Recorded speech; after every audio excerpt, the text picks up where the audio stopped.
Hi everyone. So test number 4 కనుక చూసినట్లయితే test 4లో first question time and work కాన్సెప్ట్ని బేస్ చేస్తూ ఇవ్వడం జరిగింది సార్. సో ఫస్ట్ క్వశ్చన్ ఏమి ఇచ్చారంటే 9 మంది బాలురు ఒక పనిని 360 రోజులలోను, 18 మంది పురుషులు అదే పనిని 72 రోజులలోను, 12 మంది స్త్రీలు అదే పనిని 162 రోజులలో పూర్తి చేస్తారు.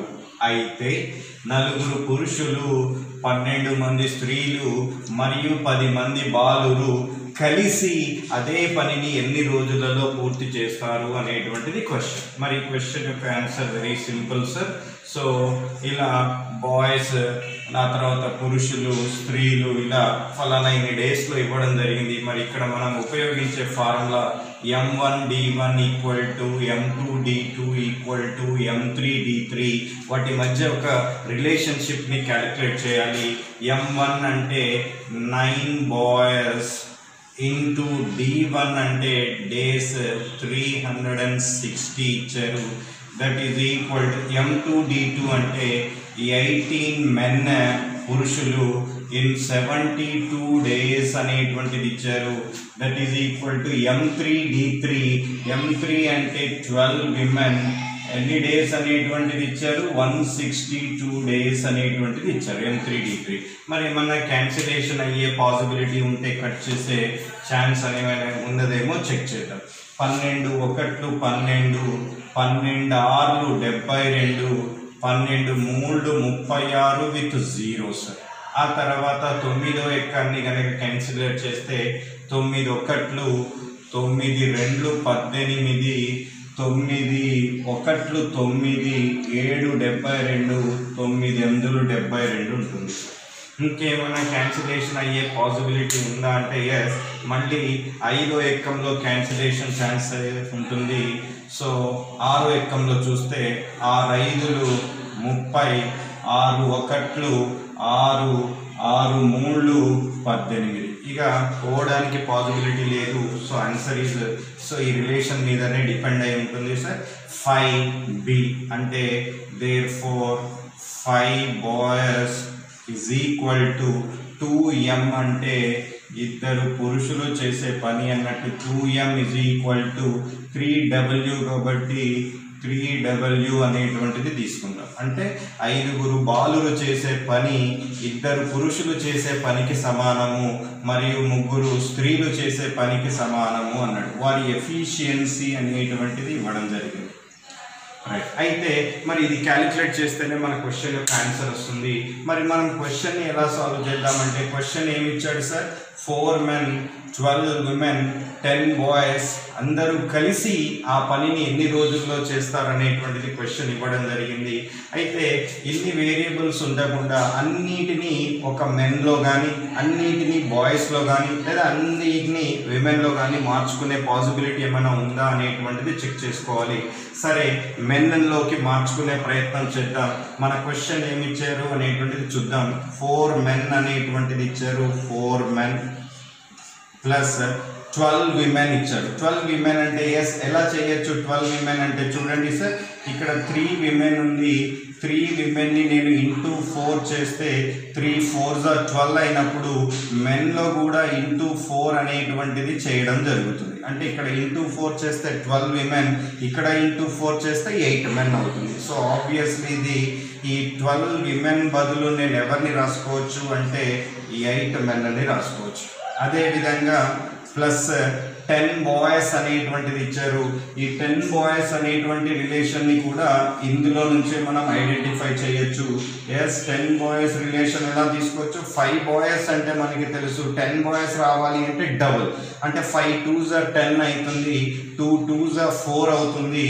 సో కాబట్టి 4 men కిందకి కన్సిడర్ చేస్తాం. సో అన్నిటినీ మెన్లోకి మార్చుకున్నాం కాబట్టి ఎస్, మెన్లోకి మార్చుకుంటే ఎంతమంది మెన్ అన్నట్టు సార్? 4 + 8 12 + 4 16 men లాగా వచ్చేస్తుంది. సో మనకి ఇచ్చినటువంటి క్వశ్చన్ మొత్తం ఎంతమంది మెన్కి ఈక్వల్ అన్నట్టు 16 men. సో మళ్ళీ సేమ్ M1D1 = M2D2 అదే కండిషన్ యూజ్ చేద్దాం.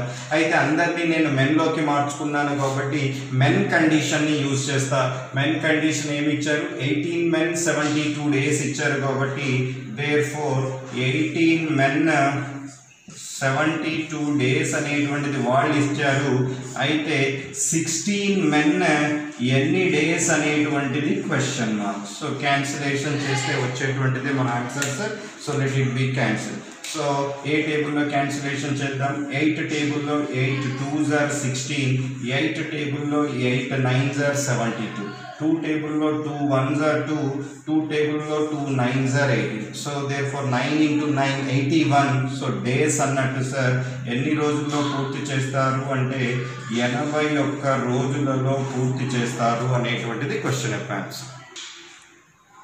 సో ఇక్కడ 5 men 5 boys 2 men 3 women అనేటువంటి రిలేషన్ ఇంపార్టెంట్. ఈ రిలేషన్ మీదనే టోటల్ ప్రాబ్లం అంతా డిపెండ్ అయి ఉంటుంది. మనకిచ్చినటువంటి క్వశ్చన్ మొత్తాన్ని ఏదైనా ఒక వేరియబుల్లోకి మార్చుకోవాలి. నేను మెన్లోకి మార్చుకునే ప్రయత్నం చేశాను. ఎలా చేశాను, 4 men as it is 4 men లాగే ఉంచాను. 12 విమెన్ బదులు నేను 8 men అనేటువంటిది రాశాను. ఎలా వచ్చింది సార్ అంటే మెన్ విమెన్ రిలేషన్షిప్ ఇదండి. సో 2m = 3w అనేటువంటిది. సో దీన్ని ఇంటూ 4 చేస్తా, దీన్ని ఇంటూ 4 చేస్తే సో అప్పుడు 8 men = 12w వస్తుంది. కాబట్టి 12w బదులు నేను 8 men అనేటువంటిది రాశాను.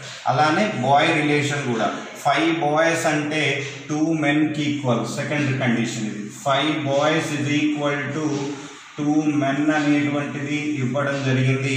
మరి మన దగ్గర క్వశ్చన్లో 10 boys అనేటువంటిది ఉంది. 10 రావాలి అంటే దీన్ని ఇంటూ 2 చేస్తాం, ఇటు కూడా ఇంటూ 2 చేయాలి. అప్పుడు 5 into 2 10 boys అవుతుంది. 2 into 2 4 men అనేటువంటిది అవుతుంది. అంటే 10 boys బదులు కూడా నేను 4 men తీసుకుంటే సో ఓవరాల్ 16 men లాగా మారిపోతుంది. సో 16 men ఎన్ని డేస్లో చేస్తారు అనేటువంటిది క్వశ్చన్ మార్క్. మరి మొత్తాన్ని మెన్స్లోకి మార్చుకున్నాం కాబట్టి మెన్ కండిషన్ తీసుకుంటాం. 18 men in 72 days అయితే 16 men in how many days? Therefore you are getting an answer as 81 should be the right answer. So second question కనుక చూసినట్లయితే 8 మంది పురుషులు 4 రోజులలోను, 12 మంది స్త్రీలు 4 రోజులలోను, అదేవిధంగా 8 మంది బాలురు 8 రోజులలోనూ ఒక పనిని పూర్తి చేస్తారు అనేటువంటిది ఇవ్వడం జరిగింది. అయితే 2 పురుషులు 8 మంది బాలురు 3 స్త్రీలు కలిసి 2 రోజులు పని చేసిన తరువాత ఇంకా కొంత పని ఉంటుందట. ఆ పనిని, మిగిలిన పనిని కేవలం స్త్రీలు మాత్రమే 2 రోజుల్లో పూర్తి చేయాలంటే ఆ మిగిలిన పనికి ఎంతమంది స్త్రీలు కావాలి అనేటువంటిది క్వశ్చన్ సార్. అగైన్ ఈ క్వశ్చన్కి అయినా సరే వాటి మధ్య రిలేషన్షిప్ అనేటువంటిది ఇంపార్టెంట్ సార్. సో ఏంటా రిలేషన్షిప్ ఒకసారి చూద్దాం. m1d1 = m2d2 = m3d3 అనేటువంటిది రాయాలి. So that is 8 men in 4 days = 12 women in 4 days = 8 boys in 8 days అనేటువంటిది ఇవ్వడం జరిగింది. సో దీన్ని కనుక సింప్లిఫై చేయడం అంటే క్యాన్సిలేషన్ చేయడం అంటే మరి ఎక్కడ క్యాన్సిలేషన్ అవుతుంది? 4 1s 4 1s 4 2s పోయే ఛాన్స్ ఉంటుంది. మళ్ళీ 4 2s 4 3s again 4 2s cancel అవుతుంది. 2m అనేటువంటిది మిగిలింది. అదేవిధంగా 3w మిగిలింది. 3w that is equal to 2 2s 4b అనేటువంటిది మిగిలింది. అంటే ఆ ముగ్గురి మధ్య రిలేషన్ అనేటువంటిది రావడం జరిగింది. 2 men = 3w = 4 boys అనేటువంటిది. అయితే మరి ఈ రిలేషన్తో మన క్వశ్చన్కి సంబంధం ఏంటనేటువంటి తెలవాలి, రైట్? సో మరి మనకి క్వశ్చన్ కంటిన్యూషన్గా చూద్దాం సార్. ఆ రిలేషన్ అయిపోయిన తర్వాత ఏమి ఇచ్చారు? 2 పురుషులు, ఆ తర్వాత 8 మంది బాలురు, ఆ తర్వాత 3 స్త్రీలు కలిసి అనేటువంటిది ఇవ్వడం జరిగింది. అయితే పురుషులు, బాలురు, స్త్రీలు కలిసి అంటున్నారు. మరి ఈ మొత్తాన్ని మనం ఒక వేరియబుల్లోకి మార్చుకుందాం. అన్ని పురుషుల్లోకైనా అందరినీ స్త్రీలలోకైనా మార్చుకునే వెసులుబాటు ఉంటుంది. అయితే ఎందులోకి మార్చుకోవాలి అంటే క్వశ్చన్లో చూసుకోండి, లాస్ట్లో కేవలం స్త్రీలు మాత్రమే, స్త్రీలను ఫోకస్ చేయడం జరిగింది కాబట్టి అన్నిటినీ స్త్రీలలో మార్చుకున్నాం. మరి 2 పురుషులు 3 స్త్రీలకు ఈక్వల్ కాబట్టి 2m బదులు నేను 3w అనేటువంటిది రాయొచ్చు. ఆ తర్వాత 8 బాయ్స్ అనేటువంటిది ఇవ్వడం జరిగింది.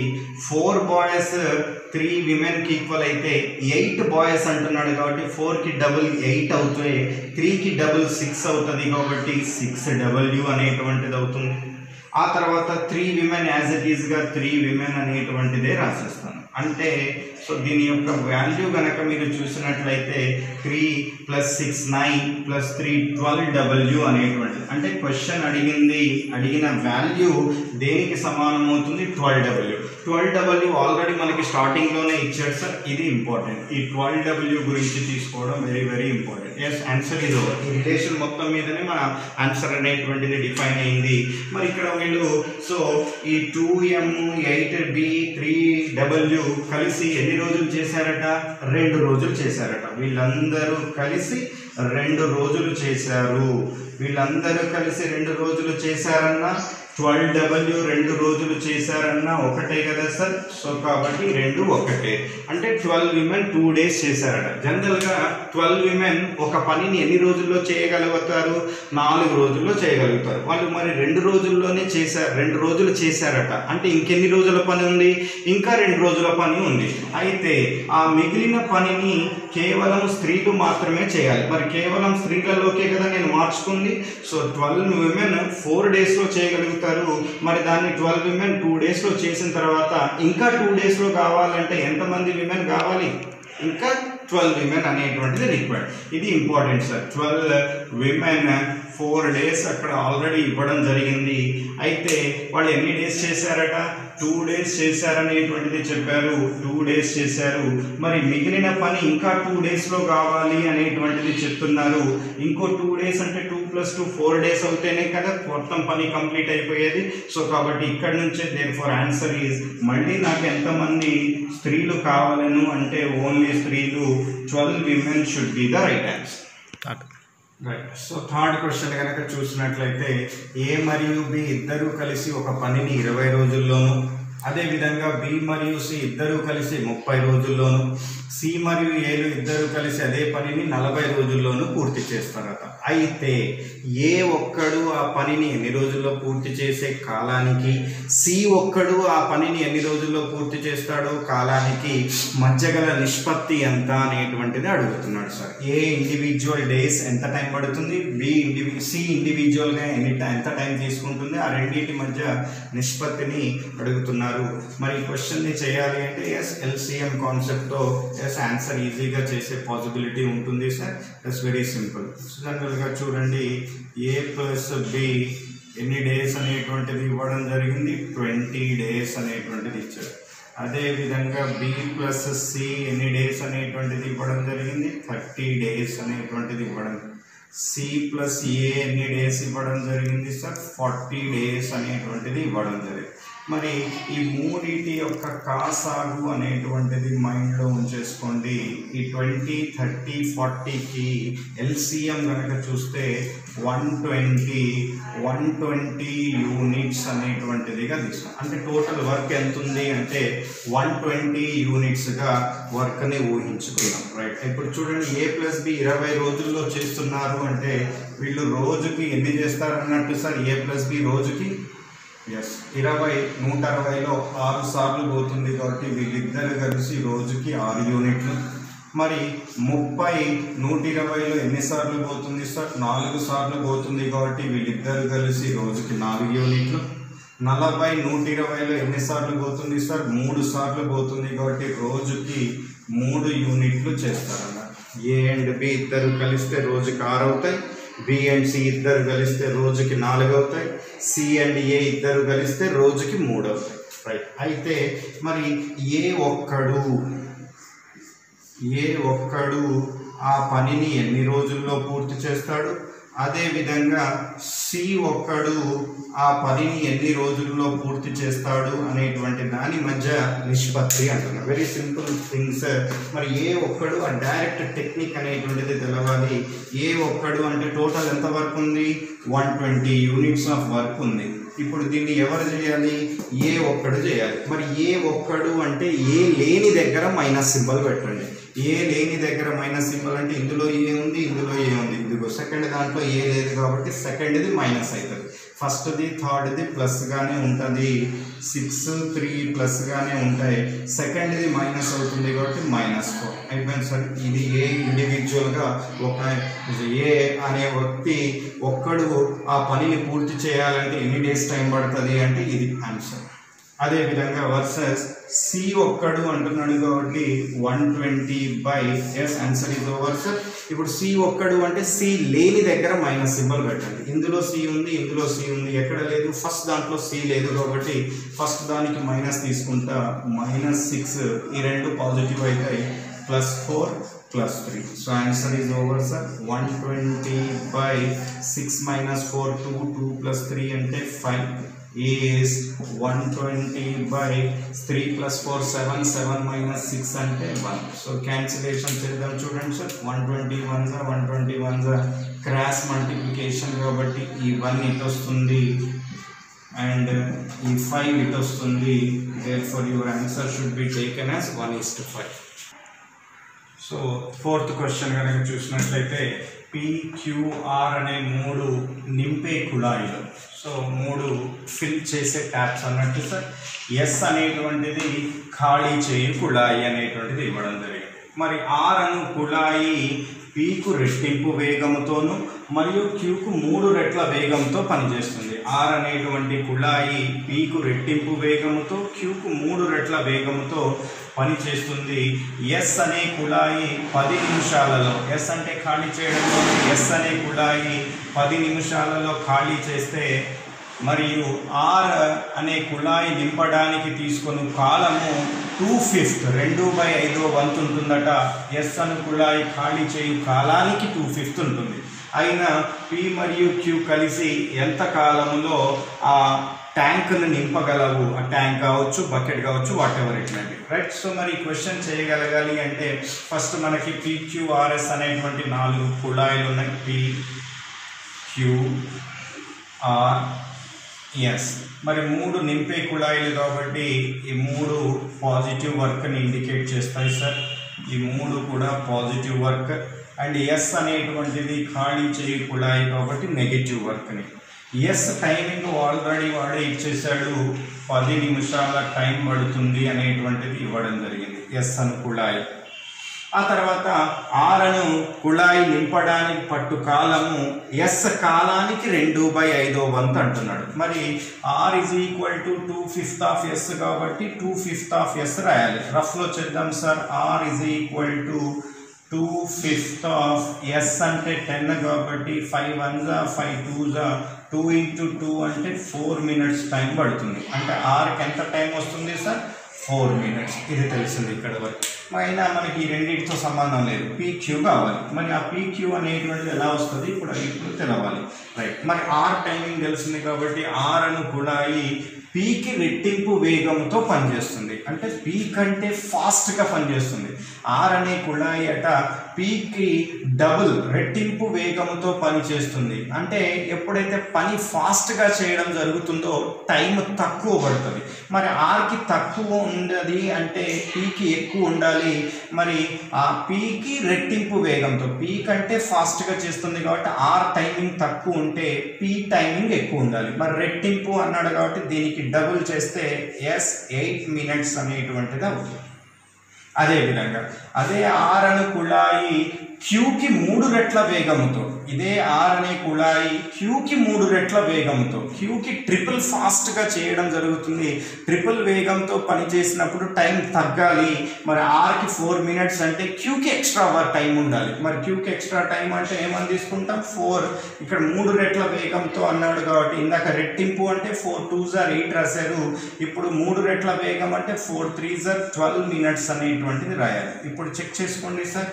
సో R అనే కుళాయి Pకి రెట్టింపు వేగంతో అంటే P 8 మినిట్స్లో చేసేది ఇది 8 కంటే తక్కువ టైంలో చేస్తుంది, అంటే 4 మినిట్స్లోనే చేస్తుంది.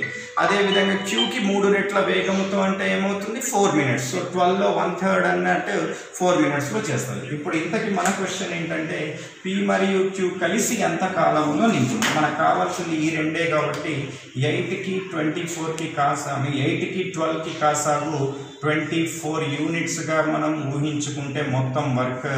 సో 8 24లో 3 టైమ్స్ పోతుంది, 12 24లో 2 టైమ్స్ పోతుంది. రెండు కలిసి అంటే కలపాలి కాబట్టి that is equal to 5 units అవుతాయి. మరి P మరియు Q రెండు కలిసి ఎంత కాలంలో నింపును అంటే 24/5. So your answer is over. Therefore P మరియు Q రెండు కలిసి 24/5 అంటే 5 4 20, ఇంకా 4 మిగులుతుంది 1/5. 4 and 4/5 నిమిషాలలో నింపును అనేటువంటిది ఆన్సర్. 4 and 4/5 నిమిషాలలో నింపును. సో 5th క్వశ్చన్ కనుక చూసినట్లయితే ఒక ట్యాంకుకు మొత్తము 7 కుళాయిలు కలవు. ఒక ట్యాంకుకు 7 కుళాయిలు, అవి ఎన్నో మనకి తెలియదు. 7 కుళాయిలు అని ఇచ్చాడు. ABCDEF-G 7 కుళాయిలు తీసుకున్నాం. ఆ 7 కుళాయిల్లో కొన్ని నింపేవి 2 3 ఎన్ని నింపుతున్నాయో మనకు తెలియదు. మరి కొన్ని ఖాళీ చేయున్నవి, కొన్ని ఖాళీ చేసేవి ఉన్నాయి. ప్రతి నింపే కుళాయి ఏమో 10 గంటలలో నింపును అనేటువంటిది ఇచ్చారు. ప్రతి ఖాళీ చేయు కుళాయి ఏమో 15 గంటల్లో ఖాళీ చేయను. మొత్తం 7 కొన్ని నింపేవి ఉన్నాయి, కొన్ని ఖాళీ చేసేవి. ఒక్కొక్కటి నింపేది ప్రతిది కూడా 10 నిమిషాల్లో 10 గంటల్లో నింపుతుంది. ఖాళీ చేసేదేమో ఒక్కొక్కటి కూడా 15 గంటల్లో ఖాళీ చేస్తుంది. అయితే వాటన్నిటిని ఒకేసారి గనక ఓపెన్ చేస్తే ఆ ట్యాంకు మొత్తము నిండటానికి పట్టు సమయము ఎంత అనేటువంటిది ఇవ్వడం జరిగింది సార్. 2 8/11 గంటల టైం పడుతుందట. అయితే అందులో ఫస్ట్ నింపే కుళాయిలన్నీ, ఖాళీ చేయు కుళాయిలన్నీ అనేటువంటిది క్వశ్చన్. సో మనకి క్లియర్గా ఆప్షన్స్ ఉన్నాయి, ఆప్షన్స్ ద్వారా కూడా వెళ్ళొచ్చు. ఆప్షన్స్తో అయితే ఈజీగా అవుతుందేమో చెక్ చేద్దాం సార్. సపోజ్ ఫస్ట్ ఆప్షన్ తీసుకున్నాం. ఏ ఆప్షన్ అవుతుందో మనకి తెలియదు కాబట్టి ఫస్ట్ ఆప్షన్తో వెళ్తే ఫస్ట్ ఆప్షన్లో ఫస్ట్ 5 ఇచ్చారు. ఫస్ట్ 5 ఏంటి, ఖాళీ చేసేయా నింపేవా? నింపేవి. అయితే క్వశ్చన్లో నింపే కుళాయిలన్నీ, ఖాళీ చేయు కుళాయిలన్నీ అని ఫస్ట్ నింపేవి అన్నాడు కాబట్టి ఫస్ట్ది నింపేవి. సపోజ్ 5 నింపుతున్నాయి అనుకుందాం, అంటే 5 పాజిటివ్ వర్క్ లాగా తీసుకుందాం. 5 నేను పాజిటివ్ వర్క్ క్రిందకి తీసుకుంటున్నాను, మిగతా 2 నెగిటివ్ వర్క్ లాగా తీసుకుంటున్నాను. మరి 5 పాజిటివ్ వర్క్లు అంటే ఏమవుతుంది సార్, ఒక్కొక్కటి 10 గంటల్లో నింపుతుంది కాబట్టి ఇది 10 గంటలు, ఇది 10 గంటలు, ఇది 10 గంటలు, ఇది 10 గంటలు, ఇది 10 గంటలు. మరి ఖాళీ చేసేవి 15 గంటల్లో ఖాళీ చేస్తున్నాయి కాబట్టి ఇది 15, ఇది 15. మరి వీటన్నిటికి కాసాగు ఎల్సిఎం కనుక మీరు చూసుకుంటే ఎల్సిఎం ఏమవుతుంది సార్, 10 15కి 30 యూనిట్ల ఎల్సిఎం అనేటువంటిది వస్తుంది, రైట్. సో ఈ 30 యూనిట్ల ఎల్సిఎం మన మైండ్లో పెట్టేసుకుంటే ఈ ఆన్సర్ చూడండి సార్. 30లో ఎన్ని టైమ్స్ పోతుంది సార్, 2 టైమ్స్ పోతుంది. మరి పాజిటివ్ అవుతుంది. సో కాబట్టి +2, +3, 10 మళ్ళీ 30లో 3 టైమ్స్ పోతుంది, +3. అదేవిధంగా ఈ 10 30లో +3. అలా ఎన్ని ఉంటే అవన్నీ కూడా +3 లాగా రాసుకుంటున్నాను సార్, ఎందుకంటే ఇవన్నీ నింపేవి కాబట్టి. మరి 15 30లో 2 టైమ్స్ కాబట్టి ఏ 2 టైమ్స్ సార్, -2 టైమ్స్. అండ్ ఈ 15 కూడా 2 టైమ్స్ నెగిటివ్, ఖాళీ చేసేది కాబట్టి -2 టైమ్స్. మరి వీటన్నిటిని ఒకే మారు అంటే అన్నీ కలిసి పనిచేస్తున్నాయి అన్నమాట. కలిసి అంటే కలపాలి కాబట్టి కలిపే ప్రయత్నం చేద్దాం సార్. కలపండి. Your answer is over. 3 6 9 12 15 -2 13 -2 అంటే 11 యూనిట్లు. మొత్తం 30 యూనిట్లు. ఇక్కడ మనకి 11 యూనిట్లు వచ్చాయి. దేర్ఫోర్ అన్నిటినీ ఒకే మారు ఓపెన్ చేస్తే 30/11 అవుతుంది. 30/11 అంటే 11 2s are 22, ఇంకా 8 మిగిలింది 1/11. అన్నీ ఇవి గంటల్లో ఇచ్చాడు కాబట్టి గంటలు గంటలు అన్నాడు కాబట్టి మనకు వచ్చేది కూడా గంటలు. మరి ఇది మనకి వాడు ఇచ్చిన దాంతో మ్యాచ్ అయిందా? 2 and 8/11 అవర్స్ అన్నాడు. 2 and 8/11 అవర్స్ మ్యాచ్ అయింది అంటే మన taking correct taking. Therefore according to options నుంచి ఫస్ట్ ఆప్షన్కి మ్యాచ్ అవుతుంది. 6వ క్వశ్చన్ కనుక చూసినట్లయితే 6వ క్వశ్చన్ యావరేజెస్ నుంచి ఇవ్వడం జరిగింది సార్. ఒక బ్యాట్స్మెన్ ఆడిన 40 ఇన్నింగ్స్లలో అతని సగటు పరుగులు 50. అదేవిధంగా అతను ఆడినటువంటి 40 ఇన్నింగ్స్లలో అత్యధిక స్కోరునకు అత్యల్ప స్కోరునకు మధ్య భేదము 172 పరుగులు ఇచ్చారు. మొత్తం 40 ఇన్నింగ్స్లు ఆడి 50 యావరేజ్ని మెయింటైన్ చేస్తే అందులో హయ్యెస్ట్ స్కోర్కి లీస్ట్ స్కోర్కి మధ్య డిఫరెన్స్ 172 రన్స్ ఇచ్చారు. ఆ తర్వాత ఈ 2 మ్యాచ్లను మినహాయించి ఈ 2 ఇన్నింగ్స్లను వదిలేసి, అంటే 40లో 2 వదిలేసాము అంటే మిగిలిన 38 ఇన్నింగ్స్ల యొక్క సగటు చూస్తే యావరేజ్ 48 పరుగులు అయినా అతను చేసిన అత్యధిక స్కోరు ఎంత, హయ్యెస్ట్ స్కోర్ ఎంత అనేటువంటిది question. So very simple question sir. 40 innings ఆడాడు. సో టోటల్ 40 ఇన్నింగ్స్గా తీసుకుందాం. 40 ఇన్నింగ్స్లో అతని సగటు అనేటువంటిది ఇవ్వడం జరిగింది 50. అయితే ఇన్నింగ్స్ సగటు తెలిసినప్పుడు అతని మొత్తము అనేటువంటిది మనము ఎస్టిమేట్ చేయొచ్చు. మొత్తం ఏమవుతుంది? 4 5 20 విత్ 2 జీరోలు. సో దట్ ఈస్ 40 into 50 అవుతుంది sir. It should be taken as 2000. అంటే అతను 40 ఇన్నింగ్స్లలో చేసిన మొత్తం స్కోర్ ఎంత అంటే 2000. సరే, ఆ తర్వాత లాస్ట్ స్టేట్మెంట్ చూద్దాం. సో 2 ఇన్నింగ్స్లు వదిలేశాడు. హయ్యెస్ట్ వచ్చింది, లీస్ట్ వచ్చింది. అది వదిలేసి మిగిలిన 38 ఇన్నింగ్స్ల యొక్క సగటు చూద్దాం. మిగిలిన 38 ఇన్నింగ్స్ల సగటు కనుక చూసినట్లయితే 48 పరుగులు ఇవ్వడం జరిగింది. అయితే ఈ 38 ఇన్నింగ్స్ల మొత్తం ఏమవుతుందో let it be check. So మొత్తం ఏమవుతుంది అంటే 38 into 48 దాన్నే 1824 38 38 48 సార్ 1824 అవుతుంది. మరి ఇక్కడేమో మొత్తం 40 ఇన్నింగ్స్ల స్కోర్ వచ్చేసింది. ఇక్కడేమో మొత్తం 38 ఇన్నింగ్స్ల స్కోర్ వచ్చింది. 40 ఇన్నింగ్స్లో నుంచి 30 ఇన్నింగ్స్లు తీసేయండి.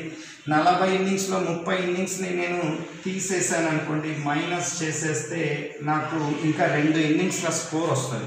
ఇక్కడ కూడా ఏం చేయాలి సార్? మైనస్ చేసేస్తే 2 ఇన్నింగ్స్. ఆ 2 ఇన్నింగ్స్లు ఏమేమైతే అన్నట్టు అత్యధిక అత్యల్ప అవుతుంది. Therefore highest plus least is equal to 40లో 38 పోతే 2 ఇన్నింగ్స్ మిగులుతుంది. 2 ఇన్నింగ్స్ యొక్క సమ్ 2000లో 1824 కనుక లెఫ్ట్ అయితే ఎస్ ఇంకెంత లెఫ్ట్ అవుతుంది అంటే చూడండి సార్. సో 6 అనేటువంటిది, 9 and 2 అంటే 7 అనేటువంటిది, 19 18 అంటే 1 అనేటువంటిది, అంటే 176 అనేటువంటిది వచ్చింది. హైయెస్ట్ ప్లస్ లీస్ట్ ఆ 2 స్కోర్లు ఆ 2 మ్యాచ్లు కలిపితే 176. ఆల్రెడీ మనకు ఒక క్లూ ఇచ్చాడు. ఆ క్లూ అబ్జర్వ్ చేయండి. హైయెస్ట్ స్కోర్కి అండ్ అత్యల్ప స్కోర్ల భేదం ఇచ్చాడు. మనకేమో మొత్తం వచ్చింది అండ్ భేదం వాడు ఇచ్చేసాడు. దట్ ఈజ్ 172 అనేటువంటిది ఇచ్చేసాడు. రైట్. ఈ రెండింటి నుంచి ఎస్ మనం ఏం చెప్పొచ్చు సార్? ఈ రెండింటి నుంచి హైయెస్ట్ స్కోర్ ఎంత, రెండింటిని కలిపి యావరేజ్ చేస్తే వచ్చేటువంటిది హైయెస్ట్ స్కోర్. దేర్ఫోర్ ఈ రెండింటి నుంచి హైయెస్ట్ స్కోర్ కనుక తీసేస్తే రెండింటిని యొక్క యావరేజ్ అంటే మధ్యలో ఉండే వాల్యూ 4 2 6 అంటే 8. 8లో హాఫ్ అంటే 174 అనేటువంటిది హైయెస్ట్ స్కోర్ అవుతుంది. 174 పరుగులు అనేటువంటిది అత్యధిక పరుగులు. అండ్ అత్యల్ప కూడా కావాలి అంటే ఎస్ అత్యల్ప. సో ఆటోమేటిక్గా 176కి ఇంకెంత బ్యాలెన్స్ 2 రన్స్ కాబట్టి 2 పరుగులు అతను చేసినటువంటి లీస్ట్ స్కోర్ అవుతుంది. దేర్ఫోర్ ఇంతకీ క్వశ్చన్లో మనకు అడిగింది హైయెస్ట్ స్కోర్ ఎంత అన్నాడు కాబట్టి therefore highest score 174 runs is the right answer. 7th question కనుక చూసినట్లయితే 7 men 7 పురుషులు 11 మంది స్త్రీలు మరియు 2 బాలుర యొక్క దినసరి సగటు జీతము 257 రూపాయల 50 పైసలు యొక్క డైలీ సగటు జీతము ఇవ్వడం జరిగింది. 257 రూపీస్ 50 పైసలు. పురుషుడి సగటు జీతము స్త్రీ యొక్క సగటు జీతము కంటే 10 రూపాయలు ఎక్కువ. స్త్రీ యొక్క సగటు జీతము బాలుని సగటు జీతము కంటే 10 రూపాయలు ఎక్కువ అయినా పురుషుడి యొక్క సగటు జీతము ఎంత అనేటువంటిది క్వశ్చన్ సార్. మరి ఈ క్వశ్చన్ని ఏ విధంగా చేయొచ్చు అనేటువంటిది అబ్జర్వ్ చేయండి సార్. యావరేజ్ బేస్డ్ క్వశ్చన్ అన్నట్టు. యావరేజ్ సగటు అంటే రాశుల మొత్తము బై రాశుల సంఖ్య కాన్సెప్టే. కాకపోతే ఇక్కడ 2 కండిషన్స్ ఇవ్వడం జరిగింది. ఆ కండిషన్స్ని మనం అబ్జర్వ్ చేయాలి. సో ఏంటి ఆ కండిషన్ అంటే, సపోజ్ బాలుని సగటు జీతము మనకు తెలవదు కాబట్టి సమ్ ఎక్స్ అనేటువంటిది అనుకుంటున్నాం. బాలుని సగటు జీతము మనకు తెలవదు ఎక్స్. ఇప్పుడు బాలుని సగటు జీతము తెలిసిన తర్వాత స్త్రీ యొక్క సగటు జీతము అనేటువంటిది చెప్పొచ్చు. స్త్రీ యొక్క సగటు జీతము ఏమవుతుంది అంటే, స్త్రీ యొక్క సగటు జీతము బాలుని యొక్క సగటు జీతము కంటే 10 ఎక్కువ, అంటే 10 రూపాయలు ఎక్స్ట్రా కాబట్టి ఇక్కడ ఎక్స్ ప్లస్ 10 రూపీస్ రాస్తాం. ఆ తర్వాత అనేటువంటిది ఇవ్వడం జరిగింది. మరి పురుషుడి యొక్క సగటు జీతం ఏమవుతుంది, స్త్రీ కంటే 10 రూపాయలు ఎక్కువ. పురుషుడి సగటు జీతము ఈక్వల్ టు ఎస్, ఈ స్త్రీ కంటే 10 రూపాయలు ఎక్కువ. స్త్రీ ఆల్రెడీ ఎక్స్ ప్లస్ 10 ఉంటే దానికి ఒక ప్లస్ 10 కాబట్టి that is X plus 20 rupees అవుతుంది. ఇది మనం తీసుకోవాల్సినటువంటి కండిషన్. అయితే ఇక సగటు యొక్క పురుషుని జీతము ఎంత అనేటువంటిది అడిగాడు. సగటు అంటే రాశుల మొత్తము బై రాశుల సంఖ్య. వాడు ఇచ్చేసాడు ఆల్రెడీ సగటు, మనం ఇక్కడ రాసుకోవాలి. సో ఎంతమంది సగటు, 7 పురుషులు, 7 మెన్. మెన్ అంటే ఎక్స్ ప్లస్ 20 ప్లస్ 11 విమెన్ అంటున్నాం. 11 విమెన్. విమెన్ అంటే ఏమని తీసుకుంటాం సార్, ఎక్స్ ప్లస్ 10 అనేటువంటిది రాస్తాం. ప్లస్ 2b అంటే ఏమని రాస్తాం సార్, 2 ఇంటూ ఎక్స్ అనేటువంటిది రాస్తాం. రాశుల సంఖ్య ఇప్పుడు క్రింద రాయాలి. మన రాశుల సంఖ్య అంటే ఎంతమంది అన్నట్టు, 7 మెన్ 11 విమెన్ 2 బాయ్స్ కాబట్టి 7 ప్లస్ 11 ప్లస్ 2 అనేటువంటిది రాస్తాం. 7 plus 11 plus 2. So that is equal to ఎంత ఇచ్చాడు, 257.50 అనేటువంటిది ఇవ్వడం జరిగింది. సింప్లిఫై చేస్తే 7 ఇంటూ ఎక్స్ అంటే 7x plus 720 or 140 plus 11 into x అంటే 11x plus 11 10s or 110 plus 2 into x అంటే 2x. ఇది కనుక మల్టిప్లై చేస్తే 7 ప్లస్ 11 యాడ్ చేస్తే 18, 18 ప్లస్ 2 అంటే 20, బై 20 వచ్చేస్తే ఇంటూ 20 అవుతుంది. ఇంటూ 20 అంటే ఎస్ ఏమవుతుంది, 0 కాబట్టి ఎస్ 2575. దానికి డబుల్ చేస్తే 25 అంటే 5150, 5150 రూపీస్ అనేటువంటిది అవుతుంది. ఈ బై 20 వచ్చేస్తే ఇంటూ 20 అవుతుంది సార్, లేదంటే రాద్దాం. So that is 257.50 into 20. Yes ఈ 20 ఎక్కడి నుంచి వచ్చింది, ఈ హారంలో ఉన్నది ఇటు వచ్చేస్తే ఇంటూ అవుతుంది. 7 ప్లస్ 11 18, 18 ప్లస్ 2 అంటే 20x, 20x ప్లస్ 140 ప్లస్ 150 అంటే ఎస్ 110 అంటే 250 అవుతుంది. That is equal to 5150. ఈ ప్లస్ 250 వచ్చేస్తే మైనస్ 250 అవుతుంది. Therefore 20x is equal to 50, 50 పోతే 00, 51లో 2 పోతే 4900. సో ఒక 0 క్యాన్సిల్ అవుతే ఎక్స్ ఇజ్ ఈక్వల్ టు ఏమవుతుంది సార్, 490/2 ఉంటుంది. సో అప్పుడు క్యాన్సిలేషన్ చేస్తే 2 2s are 4, 2 4s are 8, 1 2 5s are. X is equal to 245. మరి మనకి ఎక్స్ అంటే ఏంటి, బాలుని సగటు జీతం. మరి మనకి ఎక్స్ అడిగాడా, పురుషుని సగటు జీతం అడిగాడా? పురుషుని సగటు జీతం ఎంత? పురుషుడి సగటు జీతం అంటే మనకు అడిగింది ఇది ఎక్స్ ప్లస్ 20 అడుగుతున్నారు. దేర్ఫోర్ పురుషుడి సగటు జీతము, పురుషుడి సగటు జీతము is equal to x plus 20. X అంటే 245 plus 20 which is nothing but 265 rupees should be the right answer. ఏబిసిల సగటు బరువు 84 kgs. సగటు అన్నాడు కాబట్టి రాశుల మొత్తము బై రాశుల సంఖ్య ఈక్వల్ టు 84. అప్పుడు ఇక్కడ నుంచి a plus b plus c equal to S ఏమని చెప్పొచ్చు 384 240 అదొక 24 380 240 అదొక 12 సో 252 kgs అనేటువంటిది అవుతుంది. ఆ తర్వాత ఏమన్నాడు ఈ ఏబిసిలకు డి అనే మరో వ్యక్తి చేరిన అప్పుడు వారి సగటు 80 kgలు. అంటే ఈ ఏబిసిలతో పాటు డి అనే వ్యక్తి చేరాడు. అంటే రాశుల మొత్తం 4 బై రాశుల సంఖ్య 4. అప్పుడు వాళ్ళ యొక్క సగటు 80 ఇచ్చాడు కాబట్టి బై 4 ఇటు వచ్చేస్తే ఇంటూ 4 అవుతుంది. అప్పుడు A plus B plus C plus D equal to 4 into 80 అనేటువంటిది ఇవ్వడం జరిగింది. 480 సార్ ఏమవుతుంది సార్ 320 అనేటువంటిది అవుతుంది. ఆ తర్వాత ఏ స్థానంలో ఈ వచ్చాడు, సపోజ్ ఈ ఏ ప్లేస్లో ఈ వచ్చాడు, అప్పుడు బిసిడి తర్వాత ఏ బదులు ఈ అన్నాడు. ఆ బిసిడి యాజ్ ఇట్ ఈజ్గా ఉంటుంది.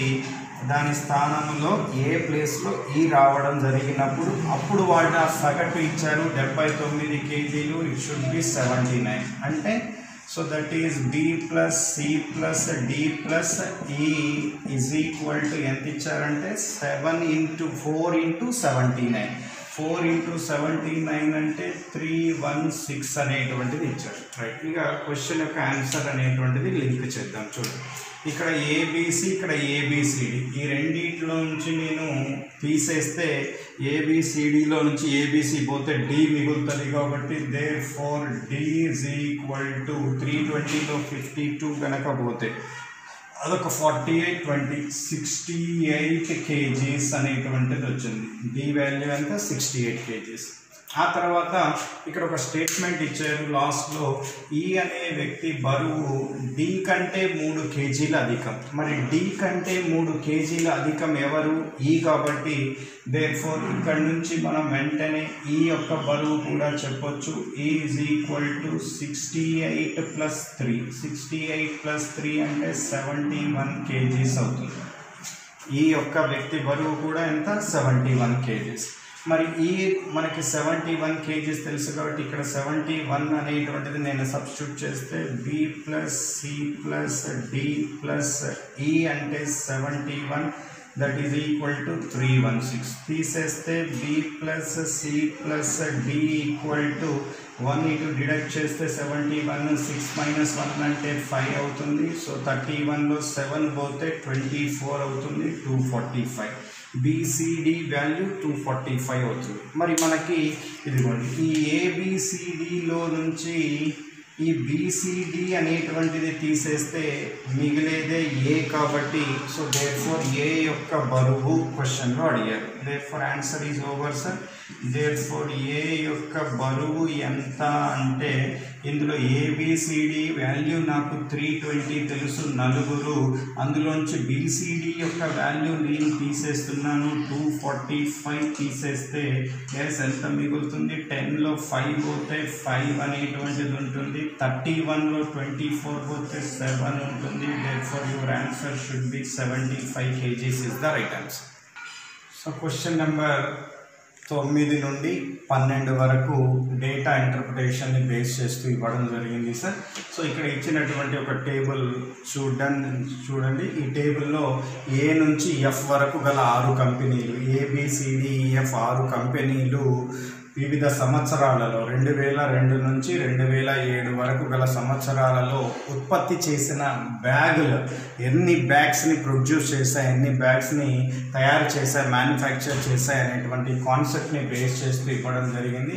45, 35, 48 అంటే అవి లక్షలలో ఇవ్వడం జరిగింది. మీ క్వశ్చన్ పేపర్లో ఉంటుంది, క్వశ్చన్ పేపర్ డౌన్లోడ్ చేసుకోండి. సో ఇవి ప్రతిదీ కూడా లక్షలలో. అయితే మరి ఈ 9th క్వశ్చన్ని కనుక అబ్జర్వ్ చేసినట్లయితే 9వ క్వశ్చన్ ఒకసారి అబ్జర్వ్ చేద్దాం. ఏమి ఇవ్వడం జరిగింది 9వ క్వశ్చన్. 9వ క్వశ్చన్ ఏమి ఇచ్చారంటే ఇచ్చిన కాల వ్యవధిలో కంపెనీ సి ఉత్పత్తి చేసిన బ్యాగుల యొక్క సగటు ఎంత అంటున్నాడు. ఇచ్చిన కాల వ్యవధిలో కంపెనీ సి ప్రొడ్యూస్ చేసినటువంటి బ్యాగుల యొక్క సగటు ఎంత అంటే సి యొక్క సగటు అంటున్నారు.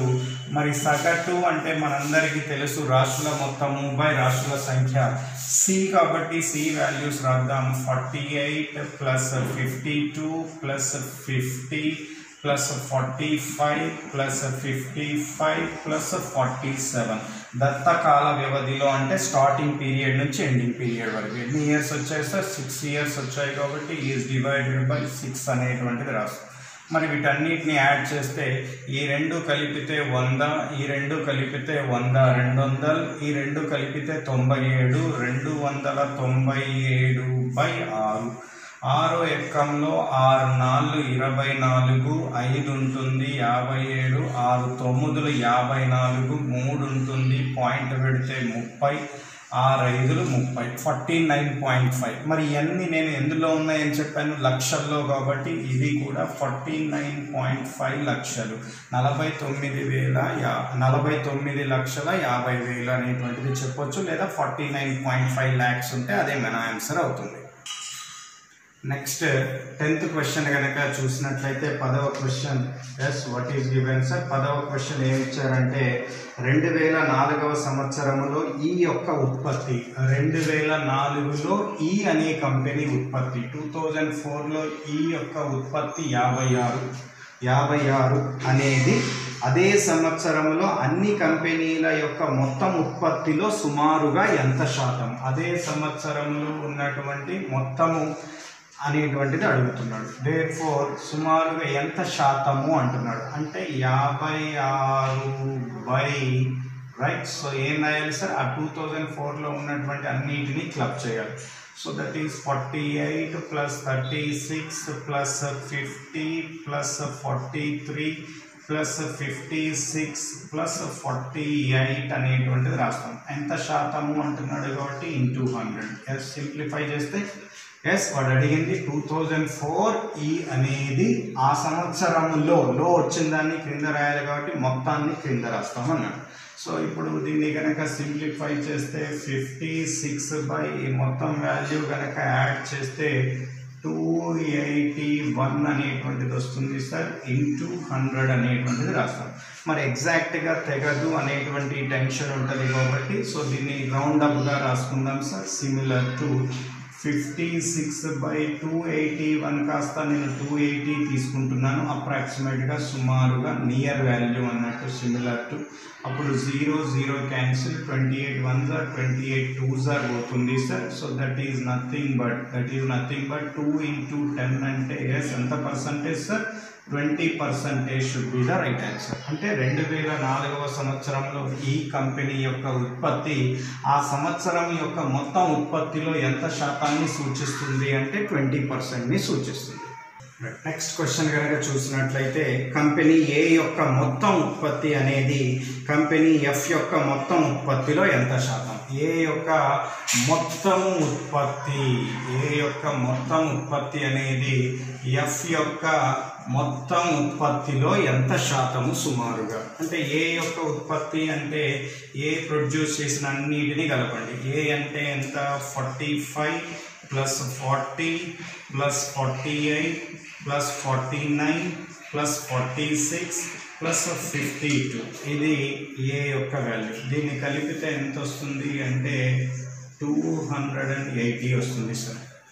అదేవిధంగా ఎఫ్ యొక్క ఉత్పత్తి ఎఫ్ చూసినట్లయితే 49 ప్లస్ 45 లాస్ట్ కాలం అన్నట్టు 48 ప్లస్ 44 ప్లస్ 50 ప్లస్ 52.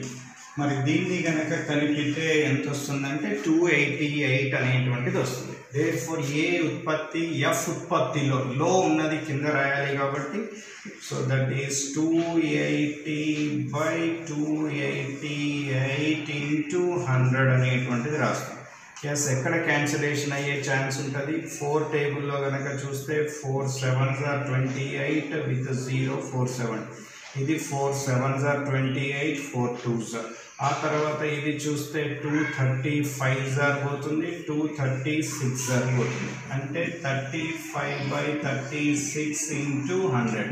ఇక ఇది మీరు క్యాలిక్యులేట్ చేయాల్సిన అవసరం లేదు. 36 ఈక్వల్ అన్నట్టు, అంటే నియర్లీ 100%. 100కి దగ్గర ఉన్నటువంటి ఆప్షన్ ఏంటి అంటే, సో మీకు ఇచ్చినటువంటి ఆప్షన్స్లో ఒకే ఒక ఆప్షన్ ఇవ్వడం జరిగింది సార్. సో దట్ ఈస్ సుమారుగా 97% should be the right answer.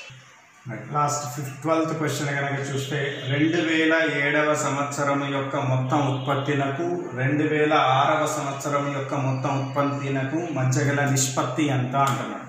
2007 యొక్క మొత్తం ఉత్పత్తి చూస్తే 52 + 38 + 47 + 40 + 51 + 52 ఇది మనకు 2007వ సంవత్సరానికి అన్నట్టు సార్. 2007వ సంవత్సరం 52, 38, 47, 40, 51, 52 రైట్. సో 2007 వర్సెస్ 2006 అంటున్నాడు. 2006 అంటే 46 + 30 + 55 + 50 + 54 + 50 ఈ మొత్తం ఉత్పత్తినకు ఈ మొత్తం ఉత్పత్తినకు మధ్య గల నిష్పత్తి. ఎస్ మరి వీటన్నిటిని దీన్ని కనుక యాడ్ చేసి దీన్ని యాడ్ చేస్తే ఎస్ ఏమొస్తుంది, 2, 8, 10, 7, 17 + 1 18 + 2 20 0. సో 2, 5 + 2 7 + 5 12 + 4 16 + 4 20 + 3 23 + 5 28 వర్సెస్ ఇక్కడ 6 + 0 6 + 5 11 + 4 15 + 0 అంటే 5 1 ఉంటుంది. 1 + 4 5 5 + 3 8 8 + 10 వచ్చేసి 18 18 + 10 వచ్చేసి 28. So 280 versus 285. 5 టేబుల్లో క్యాన్సిలేషన్ చేస్తే 5 5s 25 3 30 5 6. అదేవిధంగా ఇక్కడ కట్ చేస్తే 5 5s 25 3 35 5 7s. ఇక పోదు కాబట్టి వాటి మధ్య గల నిష్పత్తి ఎంత అంటే 56:57. ఇది మనకి ఇచ్చినటువంటి టెస్ట్ 4లో ఉన్నటువంటి మన 12 క్వశ్చన్స్.